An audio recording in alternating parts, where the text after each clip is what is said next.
She told me she cheated, in front of everyone. I said nothing and walked out. They laughed. But I already had a plan. She looked me straight in the eye and said it. I cheated. Then came the smirk. I needed a real man. I didn't argue. Didn't ask why. Just grabbed my keys, stood up, and left. Now, this morning, my phone screen is flooded. 32 missed calls. It happened on a Friday night, same spot we always went to. Dim lighting, half-price drinks, the kind of bar where heartbreak and birthday parties blur into one another. She had on my hoodie, the one she always stole when she wanted to be cute. She looked amazing in it, like she always did when she needed something. I had no clue that night would be our last. I had no idea she'd orchestrated it. We were mid-conversation. The group, 6 of our friends, halfway through their drinks, laughing, relaxed. Then she cleared her throat. Just loud enough to grab attention. So, she began, voice a touch too loud for the casual vibe. Might as well say it now. The noise died down. Everyone turned. I kept calm. Looked at her, waiting. She turned to me with that smug little smile. I cheated. The words didn't sting. They didn't even surprise me. It felt like something I already knew, deep down, but refused to admit. Then came the kicker. Honestly, I needed someone real. Not a guy stuck in tech support, fixing that deadbeat car every weekend. And they laughed. Not strangers. My own friends. Ben, the one I used to call my brother, raised his glass to her. Damn, girl. Brutal. But I respect the honesty. Maya muttered. We all saw this coming. Even Chris, who once practically lived on my couch, just gave me that quiet look. The one that says, just take the loss. Let it go. So I did. No drama. No yelling. I didn't throw a drink. I didn't ask questions. That's what she wanted, to get a rise, to make a scene. Instead, I studied her face. Really looked. The pride in her smile was hollow. There was no victory in her eyes. Just a desperate craving to look like she won. And I smiled. Tossed my keys in the air. Caught them. Cool, I said. That was all. Then I turned around and walked out. Behind me, their laughter exploded. They were still laughing when the door shut behind me. What they didn't hear, though, what they'll never forget, is the thought that had already started forming in my mind. I wasn't going to beg. I wasn't going to fight for anyone who took joy in humiliating me. No. I was going to become someone they'd never get close to again, someone impossible to ignore. 3 years earlier. That's when I met Emma. It was in a quiet coffee shop just off campus. She sat alone with a paperback copy of The Bell Jar, black nail polish chipped at the edges, a cheap silver ring resting on her thumb. I asked her what she thought of the book. She glanced up. Only sad people read this in public, she said, grinning. And that was it. We clicked. We fell fast. Late-night drives with no destination. Inside jokes that didn't make sense to anyone but us. She'd fall asleep with her head on my chest like it was her anchor to the world. She used to whisper, "You're my calm." Back then, it felt real. She'd bring me takeout when I worked late nights. She called me her anchor, her safe place when life started spinning. And when I was buried under that rusted-out '92 Civic in the garage, she'd be beside me, handing tools and playing music from her phone. We weren't rich. We didn't need to be. We had each other. Or so I thought. The shift. It didn't crumble overnight. It started subtly, like a room getting colder 1 quiet degree at a time. She started going out more. Girls' night became, "Don't wait up." She stopped helping with the car. Started sighing when I talked about building my IT consulting side hustle. "You're always chasing things that take too long," she said once. I didn't argue. I figured she was tired. Or overwhelmed. What I didn't realize was, she was already looking elsewhere. The replacement. Caleb. A bartender with abs and the personality of a damp dishcloth. But louder. Flashier. Quicker. My friends drifted too. Ben stopped calling. Chris sat on the fence. Even Maya, who once cried on my shoulder after a breakup, disappeared without a word. That night, I didn't just lose a girlfriend. I lost a whole circle. And still, something in me didn't shatter. It clicked. Not rage. Not grief. Clarity. They didn't turn on me because I was weak. They turned because I was quiet. And they mistook that silence for surrender. They'd made a mistake. The morning after, I didn't sleep.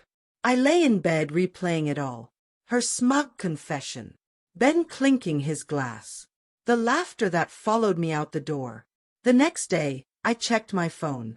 No apologies. No voicemails. Just one pathetic group chat message. Chris, hey man. No hard feelings, right? Let's just be adults about this. Adults. They laughed in my face while my girlfriend nuked our relationship like it was a joke, and I'm supposed to be mature? I shut it all off. Deactivated my accounts. Blocked everyone. Deleted her photos. Erased her number. But not the memory. No, I kept that. Not out of bitterness, but as fuel. Then I stood in front of the mirror. Not to feel sorry for myself. To assess. If they looked at me and saw someone disposable, I had only one goal left. To become unforgettable. The transformation. It began with small moves. I reached out to an old professor, one who once said I had CEO potential. Signed up for evening courses in cybersecurity. Started waking up at 5 a.m. and running, rain or shine, no matter how much my body begged me not to. Clean eating. Heavy training. Daily reading. Non-stop grind. I worked 12-hour days, sometimes more. Freelancing. Consulting. Fixing networks for every small business that needed help. While they were partying, posting, and glorifying betrayal like it was a badge of honor. I was rebuilding. They thought I'd disappear. I was becoming someone they'd never see coming. While they thought I'd vanished, I was reshaping myself into someone they wouldn't even recognize. I didn't tell anyone where I went. Not Ben, not Maya, and especially not Emma. She didn't message. Didn't apologize. Too busy posting dreamy selfies with Caleb, under captions like, "Love always wins." Touching. Let's see how long that fairy tale holds up when reality sets in, when the novelty fades and the man she ditched isn't in her shadow anymore. He's already miles ahead. Month 2. Radio silence. No pings. No DMs. No reminders of the life I'd left behind. Only calendars, early alarms, routines, and peace. And I loved every minute of it. Work exploded. A single freelance gig turned into a small contract. That contract became a glowing referral. Suddenly, I had clients on retainer. In less than 60 days, I was earning more per month than I used to in half a year. I filed for my LLC, built a clean professional site, and started getting messages from companies that had once ignored my resume. And I never even made a single post about it. Because the most satisfying kind of growth? The kind no one sees until it's too big to ignore. The physical shift. I dropped 18 pounds.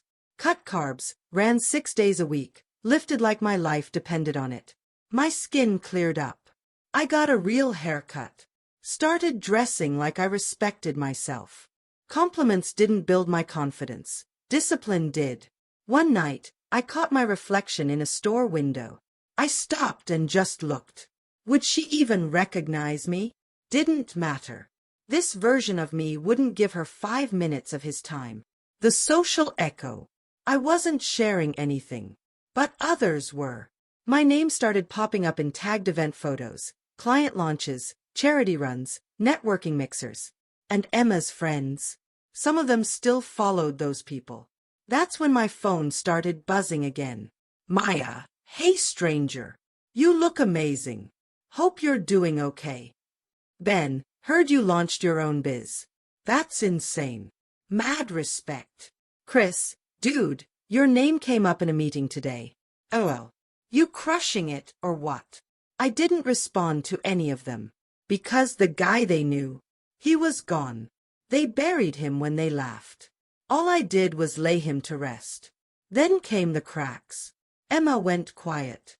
The steady stream of soft-lit selfies with Caleb dried up. No updates.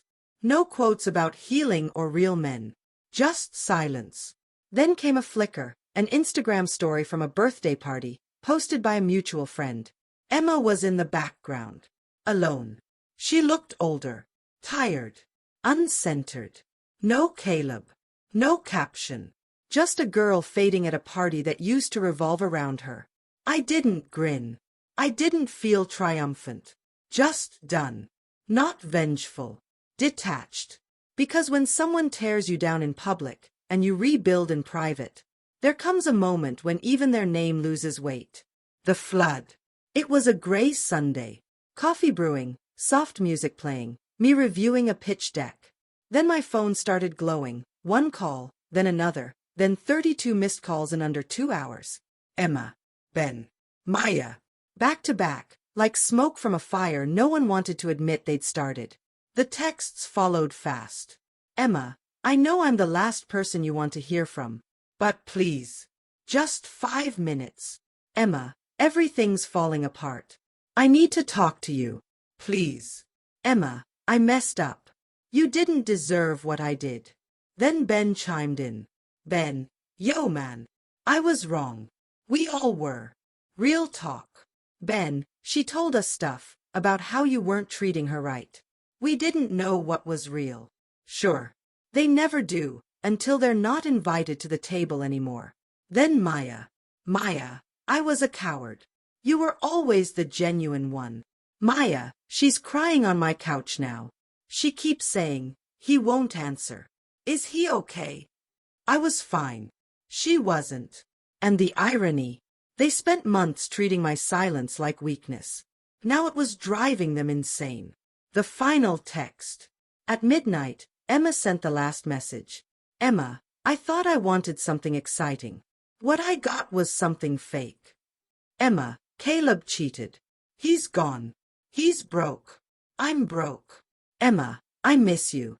God, I miss you. Emma, you were the best thing in my life. Please, just write back. I stared at the screen for a long time. Watched the typing bubble appear, then disappear, then appear again. And I set the phone down. Face down. Didn't reply. Just went to sleep. Because by the time people realize your value, you're already too far gone. Too busy becoming someone they'll never deserve to meet. The final goodbye. Next morning, another flood of messages. Emma, you probably hate me. I get it. I miss who we were. I miss who I was with you. That one stayed with me. Not the begging. Not the regret. It was that line. Who I was with you. Because that was the truth, wasn't it? She didn't just lose me. She lost the version of herself that only existed when I believed in her. And that she was never getting back. I typed slowly. No heat. No bitterness. Just truth. Me. You didn't just pick someone else. You made a performance out of shaming me. You turned our breakup into a spectacle. When I left, I didn't just walk away from the relationship. I walked away from the version of you who thought I wasn't enough. I'm not angry. I'm not hurt.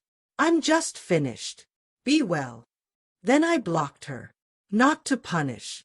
To finalize. Because true closure isn't about slamming doors. It's about building walls they'll never climb again. They can spin in circles chasing the past. Me. I sleep soundly. Because revenge doesn't always roar. Sometimes, it's as quiet as never looking back.